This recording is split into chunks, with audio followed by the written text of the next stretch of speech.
तो ये हो गया दिन भर का रिवीजन ऑफ पाठशाला की पहली क्लास। क्या अगर मोदी गए और कांग्रेस की सरकार आई तो आपकी आधी संपत्ति सरकार ले लेगी और दूसरों में बांट देगी? कांग्रेस वो टैक्स लगा देगी क्या कि मरने के बाद भी आपको शांति नहीं मिल पाएगी? कांग्रेस ने कर्नाटक में ओबीसी का आरक्षण क्या मुसलमानों को दे दिया है? इसका सच क्या है? और पीएम मोदी ने ऐसा क्या माहौल बनाया कि राहुल गांधी को यू टर्न लेना पड़ा? सबसे पहले इसका चाहिए।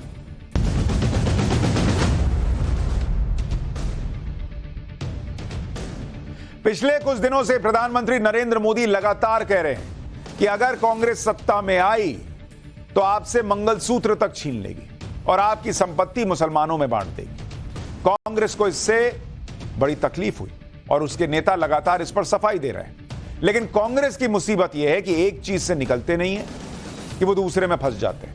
मतलब एक गड्ढे से निकलते हैं और खुद ही दूसरे गड्ढे में गिरते हैं, कोई गिराता भी नहीं है। आज कांग्रेस के एक नेता ने ऐसा कांड कर दिया कि नरेंद्र मोदी को फुल टॉस बॉल मिल गई और उन्होंने सीधा छक्का लगा दिया। पीएम मोदी ने कांग्रेस को इस नए मुद्दे पर घेरते हुए कहा कि कांग्रेस का एक हिडन यानी छुपा हुआ एजेंडा बाहर आ गया। कांग्रेस अब देश पर इनहेरिटेंस टैक्स यानी विरासत टैक्स लगाएगी। कांग्रेस अब माता पिता से मिलने वाली विरासत पर भी टैक्स लगा देगी।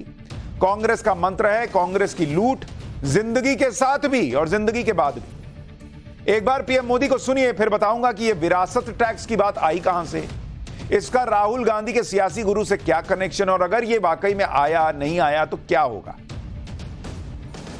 शाही परिवार के शाहजादे के सलाहकार, इस शाही परिवार के शाहजादे के पिताजी के भी सलाहकार, उन्होंने कुछ समय पहले कहा था, और ये परिवार उन्हीं की बात मानता है। उन्होंने कहा था कि हमारा देश का जो मिडिल क्लास है, मध्यम वर्गीय लोग हैं, जो मेहनत करके कमाते हैं, उन्होंने कहा उन पर ज्यादा टैक्स लगना चाहिए। अब कांग्रेस का कहना है कि वो इनहेरिटेंस टैक्स लगाएगी, माता पिता से मिलने वाली विरासत पर भी टैक्स लगाएगी।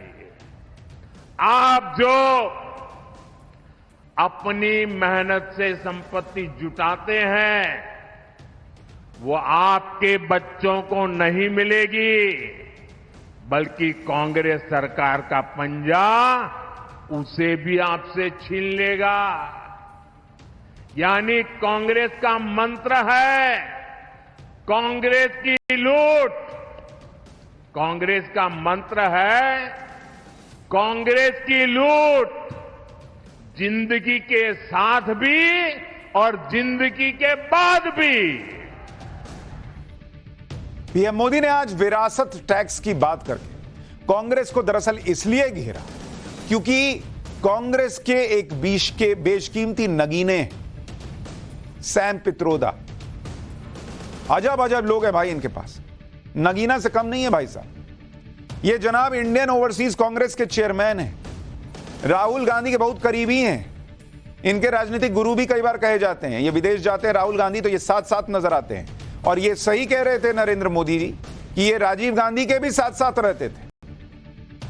काफी जानकार आदमी हैं, पढ़े लिखे भी हैं, लेकिन इन जनाब ने अमेरिका के शिकागो में एक न्यूज एजेंसी से बात करते हुए इनहेरिटेंस टैक्स यानी विरासत की संपत्ति पर लगने वाले टैक्स की बात कह दी। अब बातचीत में वो इंग्लिश में समझाने लगे कि अमेरिका में तो इनहेरिटेंस टैक्स लगता है, यहां तो यहां तक भी चलिए ठीक था, लेकिन असली गड़बड़ इसके बाद शुरू हुई जब सैम पित्रोदा भारत में इस तरह के टैक्स लगाने पर चर्चा की बात करने लगे तो फिर हंगामा मच गया। एक बार सैम पित्रोदा को सुनिए, फिर बताऊंगा कि यह विरासत टैक्स है क्या चीज, और अगर यह आ गया तो कैसे मरने के बाद भी आपकी आत्मा को शांति नहीं मिल पाएगी। Let me tell you, in America, there is an inheritance tax. So if, let's say, one has $100 million worth of wealth, and when he dies, he can only transfer probably 45% to his children. 55% is grabbed by government. Now, that's an interesting law. It says, you in your generation made wealth. You are leaving now you must leave your wealth for public. Not all of it, half of it. Which to me sounds fair. In India, you don't have that. If somebody is worth 10 billion and he dies, his children get 10 billion. Public get nothing. And law says you get half of it, public gets half of it. So these are the kind of issues people will have to debate, discuss. I don't know what the conclusion would be at the end of the day.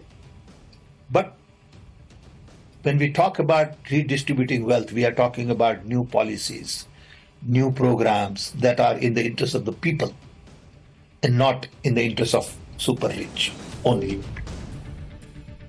अब राहुल गांधी का बायां हाथ इनको कहिए या दाहिना हाथ कहिए, जो भी हाथ कहिए, लेकिन इस वक्त ये कांग्रेस का जो हाथ है उसके लिए स्थिति पैदा कर रहे हैं कि वो हाथ खुजाते रह जाएंगे, वोट हाथ नहीं आएगा।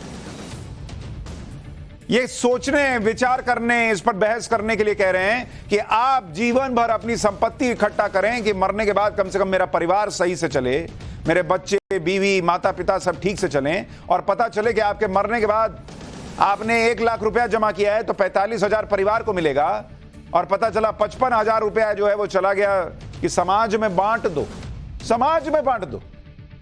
आदमी जीवन भर काम करे, पसीना बहाए, भूखे पेट रहे, 10-10, 12-12 घंटे काम करे कि कुछ पीछे छोड़ के जाऊंगा परिवार के लिए, अब परिवार को मिलेगा ठेंगा। दरअसल इसको समझिए ढंग से कि ये सोच ही कितनी खतरनाक है, और इसलिए भी खतरनाक है कहने वाले राहुल गांधी के दाहिने हाथ हैं। इनहेरिटेंस टैक्स या विरासत टैक्स क्या होता है इसको भी समझिए। दरअसल जब किसी व्यक्ति की मौत होती है तो उसकी बनाई गई संपत्ति या पैतृक संपत्ति जो उसके उत्तराधिकारियों को मिलने वाली होती है, उस संपत्ति पर टैक्स लग जाता है। इसे इनहेरिटेंस टैक्स कहते हैं। अमेरिका और जापान समेत दुनिया भर के कई देशों में इस टैक्स को लगाया जाता है। कई देशों में इस टैक्स की दर 50% से भी अधिक है। जब किसी को विरासत में कोई संपत्ति मिलती है तो उसके ट्रांसफर से पहले इस टैक्स को लिया जाता है। इससे होता यह है कि विरासत की कुछ संपत्ति तो उत्तराधिकारी को ट्रांसफर हो जाती है, जबकि कुछ हिस्सा टैक्स के रूप में सरकार के पास चला जाता है। इस टैक्स को लगाकर सरकारें अपना रेवेन्यू बढ़ा लेती हैं। और सैम पित्रोदा जिस अमेरिका का उदाहरण देकर इस टैक्स को भारत में लगाने के बारे में सोचने की वकालत कर रहे थे, उस अमेरिका के भी कुछ ही राज्यों में यह टैक्स लगता है, पूरे अमेरिका में नहीं लगता, और वहां टैक्स की दरें भी अलग अलग है। आपको यह भी बता दूं कि इनहेरिटेंस राइट्स को छीन लेना या उस पर टैक्स लगाना एक शुद्ध कम्युनिस्ट विचारधारा है, वामपंथियों की विचारधारा। कम्युनिस्ट विचारधारा के जनक माने जाने वाले कार्ल मार्क्स की भी यही विचारधारा थी। उनके प्रमुख सुझावों में विरासत में मिली संपत्ति पर अधिकार को पूरी तरह खत्म करने की बात भी थी। अब यही बात राहुल गांधी के गुरुजी कहे जाने वाले सैम पित्रोदा कर रहे हैं। कम्युनिस्ट विचारधारा वाली ऐसी ही बातें कुछ दिन पहले राहुल गांधी भी कर रहे थे, उस पर भी आऊंगा।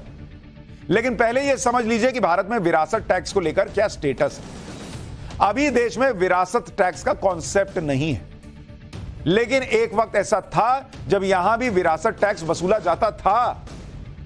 जो कांग्रेस के दिग्गज नेता आज इसका समर्थन कर रहे हैं, उन्हीं कांग्रेस की सरकार में इस टैक्स को अलविदा कहा गया था। इनहेरिटेंस टैक्स को भारत में पहले स्टेट ड्यूटी कहा जाता था। इससे जुड़े कानून को 1953 में लागू किया गया था, जिसे संपत्ति शुल्क अधिनियम नाम दिया गया। यह कहकर लाया गया था कि आर्थिक गैर बराबरी का खात्मा हो जाएगा इससे। इस कानून के तहत विरासत में मिली संपत्ति के कुल मूल्य का 85% तक स्टेट ड्यूटी देना पड़ जाता था। यह टैक्स उन लोगों को देना पड़ता था जिन्हें विरासत में 20 लाख रुपए से ज्यादा की मूल्य की संपत्ति मिलती थी। यानी एक जमाने में कांग्रेस की सरकार यह टैक्स वसूल चुकी है। हालांकि उस समय 20 लाख रुपए की संपत्ति होना बहुत बड़ी बात थी, इसलिए बहुत कम लोग ही इसके दायरे में आते थे। इसलिए इससे सरकार को बहुत कमाई नहीं होती थी। साल 1985 में राजीव गांधी की सरकार ने इस टैक्स को खत्म कर दिया। उस वक्त तत्कालीन वित्त मंत्री वीपी सिंह ने कहा कि यह टैक्स समाज में संतुलन लाने और धन के अंतर को कम करने के लिए लाया गया था। हालांकि यह ऐसा करने में सफल नहीं हुआ। उन्होंने कहा कि सरकार इसे नेक इरादे से लाई थी, लेकिन वर्तमान हालात में यह सही नहीं। तो 53 से लेकर 85 तक यह टैक्स था ऑलरेडी देश के अंदर। हो सकता है आप में से कुछ लोगों को विरासत टैक्स का फंडा सही लग रहा हो सकता है कि आपको यह लगे कि विरासत टैक्स से देश में समानता आएगी, गरीबी दूर हो जाएगी। दिक्कत ही क्या है इसमें? दरअसल ये विरासत टैक्स का जो फंडा है वो सुनने में भले अच्छा लगे, लेकिन ये खतरनाक कॉन्सेप्ट है। और ये हम नहीं कह रहे हैं, कई रिसर्च संस्थाएं इसका विरोध कर चुकी हैं। International research think tank tax foundation की 2015 की रिपोर्ट के मुताबिक इनहेरिटेंस टैक्स खराब आर्थिक नीति है। यह लोगों की संपत्ति पर एक तरह का बोझ है। रिपोर्ट में अमेरिका का ही उदाहरण देते हुए कहा गया कि भले ही इससे अमेरिका में सरकारों का रेवेन्यू बढ़ता है, लेकिन यह रेवेन्यू बहुत कम बढ़ता है और जनता पर टैक्स का बोझ ज्यादा आ जाता है। रिपोर्ट में बताया गया कि अगर अमेरिका यह टैक्स वसूलना बंद कर दे तो करीब 1.5 लाख नौकरियां पैदा होंगी और हर साल टैक्स में $8 बिलियन का अलग इजाफा होगा। रिपोर्ट में कहा गया कि बहुत से देशों ने इनहेरिटेंस टैक्स को रेवेन्यू का खराब सोर्स बताया है। इनहेरिटेंस टैक्स से जुड़े खतरे का जिक्र अब बीजेपी भी कर रही है। केंद्रीय गृह मंत्री अमित शाह ने क्या कहा है, जरा सुनिए, फिर बताऊंगा कि कांग्रेस क्या कह रही है। अमेरिका का हवाला देते हुए इन्होंने कहा कि 55% संपत्ति सरकारी खजाने में जाती है। अब जब प्रधानमंत्री जी ने ये मुद्दा उठाया, राहुल गांधी, सोनिया गांधी और पूरी कांग्रेस बैकफुट पर आई कि हमारा मकसद ये नहीं है। परंतु आज सैम पित्रोड़ा जी के बयान ने कांग्रेस का मकसद देश के सामने स्पष्ट कर दिया है। वो देश के जनता की निजी संपत्ति का सर्वे कर निजी संपत्ति को सरकारी खजाने में डालकर जो उन्होंने यूपीए के शासन में तय की थी प्रायोरिटी कि देश के संसाधन पर सबसे पहला अधिकार माइनॉरिटी और उसमें भी मुस्लिम लोगों का है, उस प्रकार से इसका बंटवारा करना चाहती है। जब सैम पित्रोदा ने रायता फैलाया तो कांग्रेस पार्टी समेटने लगी, क्योंकि भाई साहब तो फैला दिए विदेश में बैठे बैठे। यहां चुनाव चल रहा था, फैल गया पूरा रायता। कांग्रेस ने तुरंत सैम पित्रोदा से किनारा कर लिया रायता समेटते हुए, कहा कि कांग्रेस का विरासत टैक्स का लाने का कोई प्लान ही नहीं है। सैम पित्रोदा ने अमेरिका के संदर्भ में बयान दिया और उसका कोई भारत से लेना देना नहीं है। उनके विचार हमेशा कांग्रेस के रुख को बताए, बहुत बार ऐसा नहीं होता। सैम पित्रोदा ने भी अपने बयान पर सफाई देते हुए कहा कि मेरे बयान को तोड़ मरोड़ कर पेश किया गया है। किसने कहा कि 55% संपत्ति छीन ली जाएगी? किसने कहा कि ऐसा कुछ भी भारत में किया जाएगा? बीजेपी और मीडिया इतना घबराया हुआ क्यों है? मैंने कहा कि ये ऐसे मुद्दे हैं जिन पर चर्चा करने की जरूरत है। इसका कांग्रेस सहित किसी भी पार्टी की नीति से कोई लेना देना नहीं। हालांकि कांग्रेस के कुछ नेता सैम पित्रोदा के बयान की पैरवी कर रहे हैं। उदित राज को ही सुन लीजिए क्या कह रहे हैं। बीजेपी को इसमें परेशानी क्या है? बीजेपी के लोग अमेरिका जाना ज्यादा पसंद करते हैं और मोदी जी अमेरिका में जाकर के ट्रंप का प्रचार करते हैं। और चाहे शिवराज जी हों, राजनाथ जी हों, संजय जायसवाल जी हों या बीजेपी के तमाम नेता हैं, उनके बच्चे हार्वर्ड आईवी लीग में पढ़ने जाते हैं। जो IITians हैं तमाम सारे हमारे सरकार के पैसे से इंजीनियरिंग करते हैं, वहाँ चले जाते हैं। क्यों चले जाते हैं उस कंट्री में? अगर वो कंट्री अच्छी नहीं है, उनका सिस्टम अच्छी नहीं है, तो भारत में रहें। अगर इनकी संपत्ति से थोड़ा सा टैक्स लेकर जनता की भलाई में, रोड में और ग्रामीण उद्योग में, मनरेगा का पैसा पेमेंट में, रोजगार सृजन में और 80 करोड़ लोगों को जो मुफ्त में राशन दे रहे हैं, इनको मुफ्त में राशन न देने का इनको नौकरी दे रहे हैं, तो क्या खराबी कहा उन्होंने? यानी कांग्रेस के नेता एक तरफ कांग्रेस रायता समेट रही है, दूसरी तरफ उदित राज फिर फैला रहे हैं कि इसमें क्या गलत है। कुछ गलत नहीं है भाई। एक काम कीजिए, कांग्रेस से ही शुरू कीजिए। क्यों नहीं कांग्रेस को जो चंदे में पैसा मिला 1000 करोड़, 1200 करोड़, 1500 करोड़, उसमें से 50-55% जो है वो दूसरों में बांट दिया जाए, देश को बांट दिया जाए। या फिर नेशनल हेराल्ड की जो करोड़ों की संपत्ति है उसमें से कुछ संपत्ति जो है वो देश में बांट दी जाए। कांग्रेस पार्टी आज तो ये सफाई दे रही है कि उसका विरासत टैक्स से कोई लेना देना नहीं है, कोई उनका प्लान नहीं है। लेकिन जब यूपीए की सरकार थी तो कांग्रेस के दिग्गज इसकी जमकर वकालत कर रहे थे। जुलाई 2011 में तत्कालीन गृह मंत्री पी चिदम्बरम ने टैक्स जीडीपी रेशियो बढ़ाने के लिए विरासत टैक्स लगाने की बात कही थी। फिर नवंबर 2012 में पी चिदंबरम ने कहा था कि क्या हम इस बात को इग्नोर कर रहे हैं कि देश की दौलत कुछ लोगों के हाथ में सीमित है। फिर भी वो ये कहने में सावधानी बरत रहे हैं कि विरासत टैक्स लाना चाहिए। यानी साल 2012 में भी कांग्रेस इनहेरिटेंस टैक्स लाने पर विचार कर रही थी, और वहीं दूसरी तरफ 2014 में चुनाव से पहले वो दिल्ली की करोड़ों रुपए की सरकारी संपत्तियों को वक्फ बोर्ड को बांट रही थी, जिसके बारे में हमने आपको पहले पाठशाला में बताया है। देश की संपत्ति वक्फ बोर्ड को दी जा रही है और देश के लोगों की संपत्ति जो है वो लेके देश में बांटो, ये हिसाब है। इनहेरिटेंस टैक्स के मुद्दे पर फंसी कांग्रेस ने अपने बचाव में यह तर्क देना शुरू किया कि जब मोदी सरकार आई तब भी इनहेरिटेंस टैक्स लाने की बात हुई थी। कांग्रेस ने इसके लिए पूर्व वित्त राज्य मंत्री जयंत सिन्हा और पूर्व वित्त मंत्री अरुण जेटली के पुराने बयान दिखाए और दावा किया कि मोदी सरकार के मंत्री तो खुद इसकी वकालत कर रहे थे। कांग्रेस ने कहा कि प्रधानमंत्री को जवाब देना चाहिए इस मुद्दे पर उनका स्टैंड क्या है। हालांकि यह मुद्दा उठाकर कांग्रेस खुद ही फंस गई, क्योंकि यह बात तो सही है कि उस वक्त जयंत सिन्हा ने इनहेरिटेंस टैक्स को लेकर कुछ सुझाव रखे थे, कुछ बयान भी दिए थे, कुछ ट्वीट भी किए थे, लेकिन उस वक्त जयंत सिन्हा के सीनियर मिनिस्टर अरुण जेटली और खुद प्रधानमंत्री नरेंद्र मोदी ने इन सुझावों को खारिज कर दिया था। नरेंद्र मोदी ने कहा कि नहीं बॉस, देश में ये संपत्ति पर टैक्स और विरासत टैक्स नहीं लगेगा। तो आप जो ट्वीट दिखा रहे हो, जो सुझाव के बारे में बता रहे हो, उसके बारे में तो पब्लिक को पता चलेगा, तो ये पता चलेगा कि नरेंद्र मोदी पहले ही क्लियर कर चुके हैं कि ये टैक्स नहीं लगेगा और वो रोक चुके हैं। तो फिर सवाल कांग्रेस पे चला जाएगा। गौर करने वाली बात यह है कि जयंत सिन्हा ने देश की पूरी आबादी के लिए नहीं, बल्कि सिर्फ 25 करोड़ से ज्यादा की संपत्ति रखने वालों के लिए सुझाव दिया था, जिनकी आबादी 0.05% से भी कम है। और नरेंद्र मोदी ने उसको भी कहा कि नहीं, ये इस देश में नहीं होगा। लेकिन मोदी सरकार ने इस सुझाव को भी दरकिनार कर दिया था। तो जो कांग्रेस आज पीएम मोदी से उनके स्टैंड के बारे में पूछ रही है, उसे यह पता होना चाहिए कि पीएम मोदी ने अपना स्टैंड तो 2014 में ही क्लियर कर दिया था।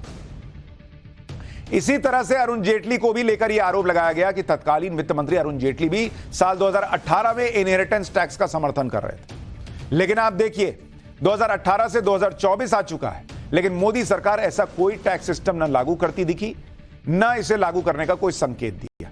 यानी नरेंद्र मोदी का हिसाब क्लियर है कि वो इनहेरिटेंस टैक्स नहीं लाने वाले। जबकि कांग्रेस के वरिष्ठ नेता सैम पित्रोदा तो चुनाव के बीच में इस टैक्स पर बहस होनी चाहिए, चर्चा होनी चाहिए, इसकी वकालत कर रहे हैं। तो इसका सीधा मैसेज तो यही जाएगा कि कांग्रेस के मन में कुछ तो चल रहा होगा, नहीं तो राहुल गांधी के इतने करीबी ऐसी बात कैसे करेंगे। सैम पित्रोदा ने एक और मुद्दे पर कांग्रेस को फंसा दिया, जिस पर ज्यादा लोगों का ध्यान नहीं गया। सैम पित्रोदा ने वेल्थ डिस्ट्रीब्यूशन यानी देश की संपत्ति के सही तरह से बंटवारे के मुद्दे पर भी बात की। यह वही मुद्दा है जिसे लेकर पीएम मोदी ने कांग्रेस पर आरोप लगाया कि कांग्रेस आपकी संपत्ति छीनकर मुसलमानों को, घुसपैठियों को दे देगी। पीएम मोदी के हमले का जवाब देते हुए सैम पित्रोदा ने कहा कि यह तो एक पॉलिसी से जुड़ा मुद्दा है। कांग्रेस पार्टी एक ऐसी पॉलिसी बनाएगी जिसके जरिए देश में संपत्ति का बंटवारा सही से हो सके। अभी भारत में न्यूनतम मजदूरी नहीं है। अगर हम ये कहते हुए न्यूनतम मजदूरी को देश में लाते हैं और ये कहते हैं कि आपको गरीब को इतनी मजदूरी तो देनी ही होगी, यही संपत्ति का बंटवारा है। अब सैम पित्रोदा तो संपत्ति के बंटवारे की बात पर पॉलिसी बनाने की बात कर रहे हैं। दूसरी तरफ आज राहुल गांधी ने वेल्थ सर्वे की बात पर यू टर्न ले लिया। इतना प्रेशर बन गया 3-4 दिन में नरेंद्र मोदी के बयानों से कि राहुल गांधी ने गाड़ी ही उल्टी मोड़ ली, यह घुमाओ वापस लो। आज एक कार्यक्रम को संबोधित करते हुए राहुल गांधी ने कहा कि उन्होंने यह कहा ही नहीं था कि वो कोई एक्शन लेंगे। उन्होंने तो बस यह कहा था कि इसका पता करेंगे कि कितना अन्याय हुआ है। सुनिए राहुल गांधी को, फिर बताऊंगा कि पहले राहुल गांधी ने वेल्थ सर्वे पर क्या कहा था। आज तक मैंने यह भी नहीं कहा कि हम कोई एक्शन लेंगे। मैंने सिर्फ यह कहा है कि देखिए, ये पता लगाते हैं कि कितना अन्याय हो रहा है। इसका तो कोई इतराज नहीं होना चाहिए। अगर आपको चोट लगे और मैं आपसे कहूं, भैया शांत हो जाए जरा, और मैं आपसे कहूं कि देखिए इनको चोट लगी है, एक्सरे करा लीजिए, तो एक्सरे से किसी को इतराज तो नहीं होना चाहिए ना। मगर आप देखिए, नेशनल मीडिया को देखिए, नरेंद्र मोदी को देखिए, जैसे ही मैंने एक्सरे का शब्द प्रयोग किया, मैंने सिर्फ यह कहा कि टेस्ट करते हैं अन्याय कितना है। सारे के सारे खड़े हो गए, देश को तोड़ने की कोशिश हो रही है। अब राहुल गांधी, उनके ही उदाहरण के हिसाब से कहूं तो देश के इकलौते डॉक्टर होंगे जो कह रहे हैं कि मैं तो सिर्फ एक्सरे कराना चाहता हूं कि आपको चोट लगी है कि नहीं, ये देखने के लिए। चोट का इलाज तो करने की मैंने बात ही नहीं की, मैं तो चोट का इलाज करूंगा भी नहीं, मैं तो सिर्फ एक्सरे करा के देखना चाहता हूं कि हड्डी टूटी है कि नहीं टूटी। तो एक्सरे कौन बात का करा रहे हैं बॉस, जब इलाज ही नहीं करना है, इलाज करना ही नहीं है तो एक्सरे किस बात का करा रहे हैं कि किसके पास कितनी संपत्ति है। और जब ये पता ही नहीं कि किसके पास कितनी संपत्ति है तो हर रैली में क्यों बोलते हैं कि बड़ा अन्याय हो रहा है, बड़ा अन्याय हो रहा है। न्याय यात्रा किस बात का निकाल रहे थे। अब राहुल गांधी भी अजीब बात कर रहे हैं कि पता करेंगे कि किसके पास कितनी संपत्ति है, लेकिन कुछ करेंगे नहीं। इससे पहले राहुल गांधी ने कांग्रेस का मैनिफेस्टो जारी करते हुए कहा था कि जातिगत जनगणना को हम पूरे देश में इंप्लीमेंट कर देंगे, देश का एक्सरे कर देंगे, दूध का दूध और पानी का पानी हो जाएगा। पिछड़े वर्ग को, दलितों को, आदिवासियों को, गरीब जनरल कास्ट के लोगों को, माइनॉरिटी को पता चल जाएगा कि इस देश में उनकी भागीदारी कितनी है। इसके बाद हम फाइनेंशियल और इंस्टीट्यूशनल सर्वे करेंगे, यह पता लगाएंगे कि हिंदुस्तान का धन किसके हाथों में है, कौन से वर्ग के हाथ में है। और इस ऐतिहासिक कदम के बाद हम क्रांतिकारी काम शुरू करेंगे। जो आपका हक बनता है वो हम आपके लिए आपको देने का काम करेंगे, चाहे वो मीडिया हो, ब्यूरोक्रेसी हो, हिंदुस्तान की सब संस्थाएं हो, वहां हम आपकी जगह बनाकर आपको हिस्सेदारी देंगे। यानी राहुल गांधी एक तरह से ये कह रहे थे कि देश का वेल्थ सर्वे कराएंगे और देश में संपत्ति का समान वितरण कर देंगे। सुनने में तो बढ़िया लगा वादा है, लेकिन देश की अर्थव्यवस्था के लिए बहुत घातक है। इसलिए जब पीएम मोदी ने इस मुद्दे पर कांग्रेस को घेरना शुरू किया तो अब राहुल गांधी ने यू टर्न ले लिया कि मैंने कुछ करने का तो कहा ही नहीं था, मैं तो खाली पता लगा रहा था। इधर विरासत टैक्स के मुद्दे पर कांग्रेस ने जैसे तैसे सैम पित्रोदा के आइडिया से पीछा छुड़ाया तो उधर पीएम मोदी ने कांग्रेस के मुस्लिम प्रेम का एक और चैप्टर खोल दिया। पीएम मोदी ने आरोप लगाया कि कर्नाटक की कांग्रेस सरकार ने मुस्लिम आरक्षण देने के लिए सभी मुस्लिम जातियों को ओबीसी के कोटे में डालने की चालाकी की। एक बार पीएम मोदी को सुनिए, फिर बताऊंगा कि कर्नाटक में आरक्षण का ये खेल चलने का आरोप लग रहा है, उसकी सच्चाई क्या है। पिछली बार कर्नाटका में जब कांग्रेस की सरकार थी तो उसने धर्म के आधार पर रिजर्वेशन दिया था। जब बीजेपी सरकार में आई और हमने उसको खत्म कर दिया। अब एक बार फिर कर्नाटका में कांग्रेस ने धर्म के आधार पर आरक्षण दे दिया है और इसके लिए उन्होंने पिछले दरवाजे से गैर कानूनी तरीके से एक चालाकी की है। ओबीसी समाज की आंख में धूल झोंकने का गुनाहित कृत्य किया है और इसके लिए उसने मुसलमान की सभी जातियों को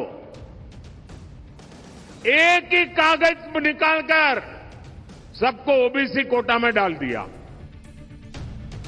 प्रधानमंत्री मोदी ने जो कहा उसके बारे में आपको डिटेल में बताता हूं। दरअसल national commission for backward classes के मुताबिक कर्नाटक में मुसलमानों की सभी जातियों और समुदायों को ओबीसी कैटेगरी की लिस्ट में डाल दिया गया है। इसके तहत कर्नाटक के सभी मुसलमानों को ओबीसी मान लिया गया। राज्य सरकार की नौकरियों और शिक्षण संस्थाओं में मुसलमानों को ओबीसी आरक्षण का लाभ मिलता है। National commission for backward classes यानी एनसीबीसी ने कर्नाटक सरकार के इस फैसले की आलोचना की है।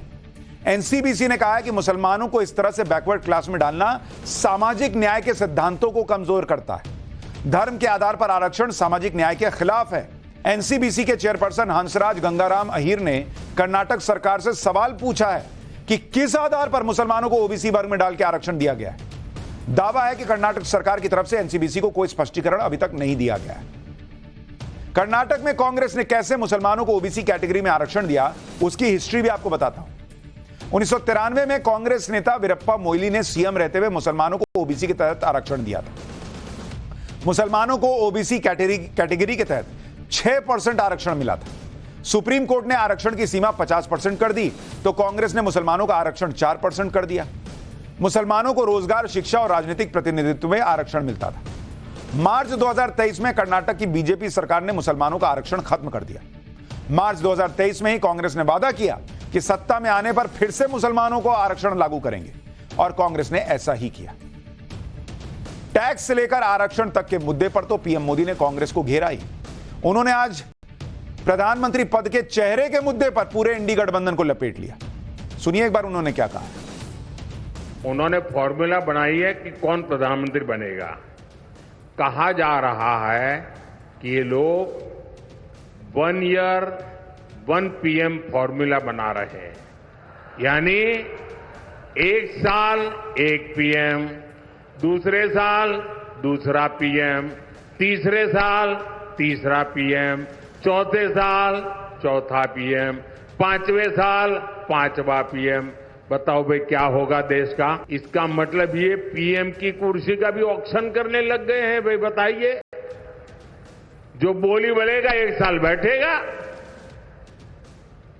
और मजा क्या होगा फिर?